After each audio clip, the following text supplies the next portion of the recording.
اللهم صل على محمد وعلى آل محمد كما صليت على إبراهيم وعلى آل إبراهيم إنك حميد مجيد. اللهم بارك على محمد وعلى آل محمد كما باركت على إبراهيم وعلى آل إبراهيم إنك حميد مجيد.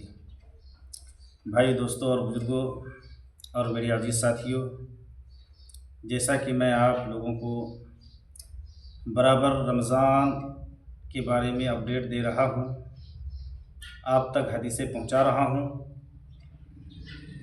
رمضان ہی کے متعلق آج کی بھی حدیث فضائل رمضان ہے. اور پچھلی حدیثوں میں ہم نے اور آپ نے سنا کہ اللہ تبارک و تعالی اور امتوں کی بنسبت امت محمدیہ کو گواہی بنائے گی. جب سب کی گواہی جھٹلا دے گا تو ان کے اعضاء خود گواہ دیں گے. یہ حدیث ہم نے آپ تک پہنچائی.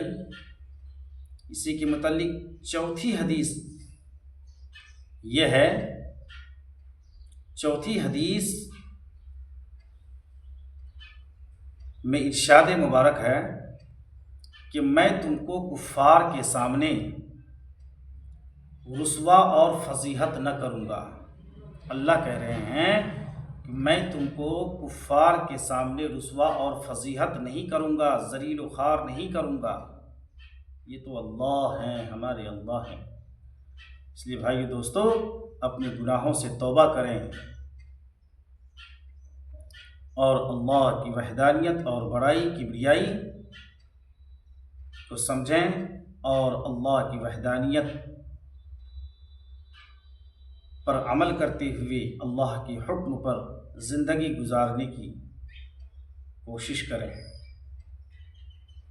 یہ حق تعالی شانہ کا غایت درجہ کا لطف و کرم اور مسلمانوں کے حال پر غیرت ہے کہ اللہ کی رضا کے ڈھونڈے، اللہ کی رضا کے ڈھونڈنے والوں کے لیے یہ بھی لطف و انعام ہے کہ ان کی لغزشوں اور سیئات سے وہاں بھی درگزر اور پردہ پوشی کی جائے گی. اس امت محمدیہ کے گناہوں پر اللہ تبارک و تعالی آخرت میں پردہ ڈالیں گے.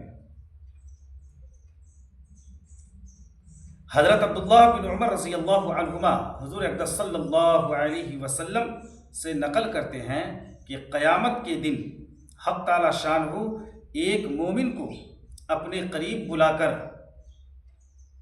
اس پر پردہ ڈال کر کہ کوئی دوسرا نہ دیکھے، اس کی لغزشوں اور سیئات یاد دلا کر اس سے ہر گناہ کا اقرار کرائیں گے اور وہ اپنے گناہوں کی کثرت اور اقرار پر یہ سمجھے گا کہ اب ہلاکت کا وقت قریب آ گیا. تو ارشاد ہوگا کہ میں نے دنیا میں تجھ پر ستاری فرمائی ہے، تو آج بھی تم پر پردہ اور معاف ہے. بھائی دوستو اور میرے عزیز ساتھیوں، یہ ہے ہمارے اللہ. اس کے بعد اس کے نیک اعمال کا دفتر اس کے حوالہ کر دیا جائے گا. اور بھی سینکڑوں روایات سے یہ مضمون مستنبط ہوتا ہے کہ اللہ کی رضا کے ڈھونڈنے والوں، اس کے احکام کی پابندی کرنے والوں کی لغزشوں سے درگزر کر دیا جاتا ہے. اس لیے نہایت اہمیت کے ساتھ ایک مضمون سمجھ لینا چاہیے کہ جو لوگ اللہ والوں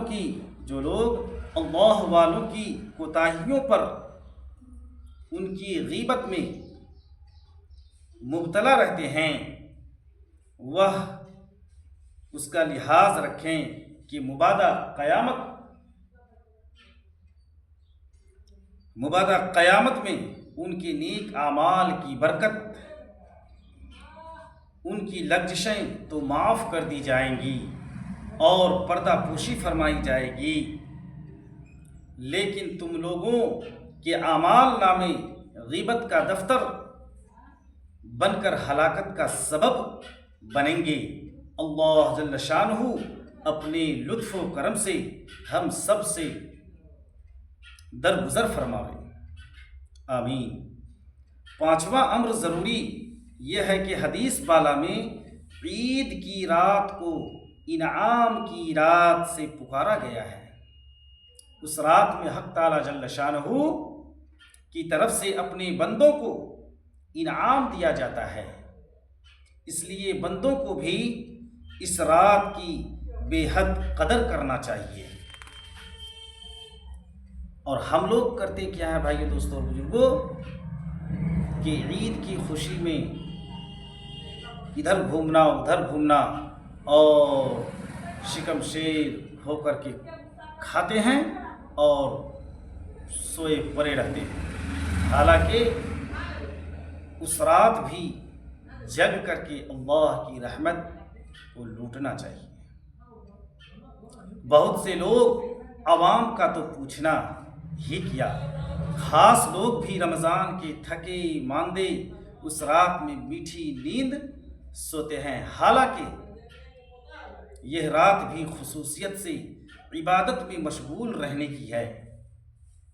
نبی کریم صلی اللہ علیہ وسلم کا ارشاد ہے کہ جو شخص ثواب کی نیت کر کے دونوں عیدوں میں جاگے اور عبادت میں مشغول رہے، اس کا دل اس دن نہ مرے گا جس دن سب کے دل مر جائیں گے، یعنی فتنہ و فساد کے وقت جب لوگوں کے قلوب پر مردنی چھاتی ہے، اس کا دل زندہ رہے گا، اور ممکن ہے کہ سور پھونکے جانے کا دن مراد ہو کہ اس کی روح بے ہوش نہ ہوگی۔ ایک حدیث میں ارشاد ہے کہ جو شخص 5 راتوں میں عبادت کے لیے جاگے، اس کے واسطے جنت واجب ہو جاوے گی۔ نمبر 1، لیلۃ الترویہ کی رات 8 ذی الحجہ کی رات کہلاتی ہے۔ لیلۃ العرفہ 9 ذی الحجہ کی رات، لیلۃ النحر 10 ذی الحجہ کی رات، اور عید الفطر کی رات، اور شب برات یعنی 15 شعبان کی رات۔ فقہا نے بھی عیدین کی رات میں جاگنا مستحب لکھا ہے۔ میں ثبت بالسنہ میں امام شافعی رحمۃ اللہ علیہ سے نقل کیا ہے کہ 5 راتیں دعا کی قبولیت کی ہیں: جمعہ کی رات، عیدین کی راتیں، غرہ رجب کی رات، اور نصف شعبان کی رات۔ تنبیہ کے طور پر بتایا گیا ہے کہ بعض بزرگوں کا ارشاد ہے کہ رمضان المبارک میں جمعہ کی رات کا بھی خصوصیت سے اہتمام کرنا چاہیے کہ جمعہ اور اس کی رات بہت متبرک اور اوقات ہیں، احادیث میں ان کی بہت فضیلت آئی ہے، مگر چونکہ بعض روایات میں جمعہ کی رات کو قیامت کے ساتھ مخصوص کرنے کی ممانعت بھی وارد ہوئی ہے، اس لیے بہتر ہے کہ 1-2 رات کو اس کے ساتھ اور بھی شامل کر لیں۔ آخر میں ناظرین سے لجاجت سے درخواست ہے کہ رمضان المبارک کے مخصوص اوقات میں جب آپ اپنے لیے دعا فرمائیں تو ایک سیاہ کار کو بھی اپنی دعاؤں میں شامل کر لیں۔ کیا بعید ہے کہ کریم آقا تمہاری مخلصانہ دعا سے اس کو بھی اپنی رضا و محبت سے نواز دیں۔ اللہ تبارک و تعالیٰ سے دعا ہے کہ اللہ تبارک و تعالیٰ ہمیں اور آپ کو ان تمام حدیثوں پر عمل کرنے کی توفیق عطا فرمائے۔ وآخر دعواہم ان الحمد للہ رب العالمین۔